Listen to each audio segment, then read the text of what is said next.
আচলতে এই গোটেই দক্ষিণ শালমৰা মানকাছাৰ জিলাত যোৱা ডিচেম্বৰ 15 তাৰিখে আমি নটিচ দিছিলোঁ আৰু যিবিলাক অবৈধ ইটা ভাটা আছিল সেই অবৈধ ইটা ভাটাবিলাকক তেওঁলোকৰ কাগজ পত্ৰ সকলো যাৱতীয় নথি পত্ৰ ঠিক কৰিবৰ বাবে কোৱা হৈছিল, কিন্তু যিসকলে আমাৰ যি ৰাস্তাৰ বাবে সংৰক্ষিত মাটি আৱাসিক এলেকা বা ৰোড সাইড ৰিজাৰ্ভৰ মাটিত যিবিলাক আছিলে তেখেতলোকে চৰকাৰী প্ৰশাসনৰ নীতি নিয়ম মনা নাছিল। সেইবিলাকৰ বিৰুদ্ধে অভিযান আৰম্ভ কৰা হৈছে। আজি দুদিন আগত আমি বাঘাপাৰাত 3টাকৈ এনেকুৱা অবৈধ ইটা ভাটা উচ্ছেদ কৰিছোঁ। আজিৰ দিনটোতো আপোনালোকৰ সন্মুখত আমি 2টা ইটা ভাটা ইতিমধ্যে উচ্ছেদ কৰিছোঁ। ইয়াৰ দ্বাৰা গোটেই জিলাখনত থকা বিশেষকৈ মানকাছাৰ ৰাজহ চক্ৰৰ অন্তৰ্গত যিবিলাক অবৈধ ইটা ভাটা আছে তেখেতলোকলৈ এটা কঠোৰ সকিয়নি জিলা প্ৰশাসনৰ তৰফৰ পৰা দিব বিচাৰিছোঁ যে যদি আপোনালোকৰ অবৈধ ইটা ভাটা আছে তাৰ বৈধতা কৰিবৰ বাবে চৰকাৰী নীতি নিয়মৰ যিমান কাগজ পত্ৰ লাগে সেইবিলাক দিয়ক। চৰকাৰৰ যিটো টেক্স আছে চৰকাৰ টেক্সটো 0029 যিটো আমাৰ হেড আছে হেডত জমা দিয়ক। তাৰ বাহিৰে যদি কিবা কাৰণত আপোনালোকে এই 3টা অঞ্চল বিশেষকৈ মই কৈছোঁ চৰকাৰী যিকোনো খাস মাটি, দ্বিতীয়তে ৰাস্তাৰ বাবে সংৰক্ষিত মাটি, শিক্ষা প্ৰতিষ্ঠান যিকোনো চৰকাৰী প্ৰতিষ্ঠানৰ কাষত থকা আৰু ধৰ্মীয় প্ৰতিষ্ঠানৰ কাষত যদি এনেকুৱা ইটা ভাটা আছে সেই ইটা ভাটাবিলাক অতি সোনকালে এই এসপ্তাহৰ ভিতৰত সমূহ ইটা ভাটা উচ্ছেদ কৰা যাব। আৰু তাৰ পিছতো যদি চৰকাৰ কঠোৰ নিয়ম আমাৰ জিলা প্ৰশাসনৰ কঠোৰ নিয়ম তেওঁলোকে মানি নচলে সংশ্লিষ্ট যিসকল থানা আউটপোষ্ট আছে তেখেতলোকক আমি এই অবৈধ ইটা ভাটাৰ লিষ্ট যোগান ধৰিম ভাৰপ্ৰাপ্ত বিষয়াক আৰু তেখেতলোকৰ ওপৰত FIR দি অতি সোনকালে তেখেতলোকক এৰেষ্ট কৰাৰ ব্যৱস্থা কৰিম।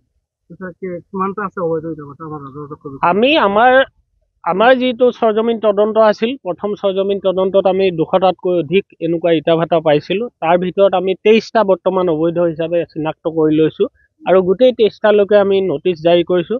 আজিৰ দিনটোত সৰ্বমুঠ আজিৰ দিনটোলৈকে ধৰি আমি 5টা ইটা ভাটা ইতিমধ্যে উচ্ছেদ কৰিছোঁ আৰু যদি নিজে বন্ধ নকৰে বা ভাঙি নিদিয়ে তেতিয়াহ'লে বাকী থকা যিকেইটা অবৈধ ইটা ভাটা আছে সম্পূৰ্ণ সেই সকলোকেইটা ইটা ভাটা আমি জিলা প্ৰশাসনৰ তৰফৰ পৰা জিলা আয়ুক্ত মহোদয়ৰ নিৰ্দেশ মৰ্মে কঠোৰভাৱে সেই ইটা ভাটাসমূহ উচ্ছেদৰ ব্যৱস্থা কৰিম।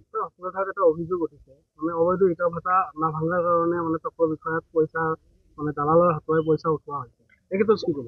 আচলতে যিসকল মধ্যভোগী সকলোতে থাকে আৰু তাৰ প্ৰকৃত প্ৰমাণটো ৰাইজে দেখিলে আৰু আপোনালোকৰ সন্মুখত আমি এইটো কৰিলোঁ। যোৱা দুদিনৰ আগতো 2টা উচ্ছেদ কৰিছোঁ, আজিও উচ্ছেদ কৰিছোঁ।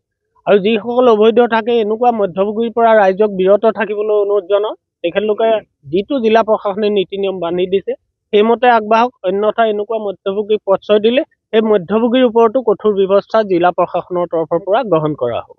এটা অভিযোগ কৰিছে যে বোলে এইটো যদি ভাঙিল বেলেগটো কিয় নাভাঙিল, বেলেগটো নাভাঙাৰ কাৰণটো থাকে একেবাৰে স্পষ্ট কথা। যাৰ কাগজ পত্ৰ ডকুমেণ্টছ বিলাক ওকে আছে, চৰকাৰৰ যিটো টেক্স তেখেতলোকে দিছে আৱাসিক এলেকাত নাই, খাস মাটিত নাই, নিজৰ পট্টাভুক্ত মাটিত খাজানা দিছে, সকলো নীতি নিয়ম যিসকলে মানি চলিছে তেওঁলোক কোনো কাৰণত অবৈধ নহয়।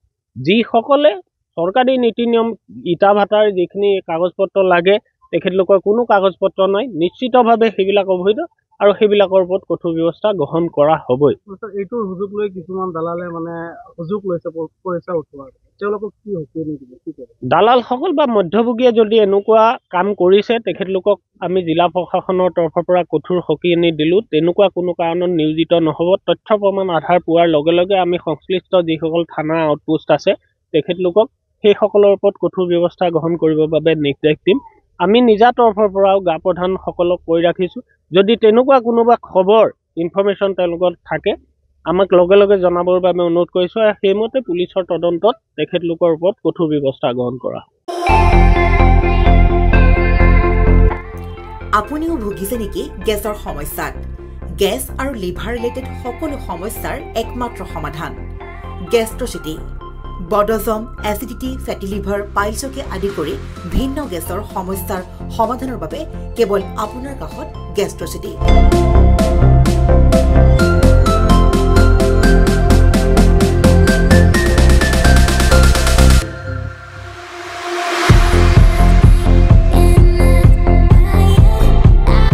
ভিজিট কৰক গেষ্ট্ৰচিটি, গুৱাহাটী, হাতীগাঁও চাৰিআলি।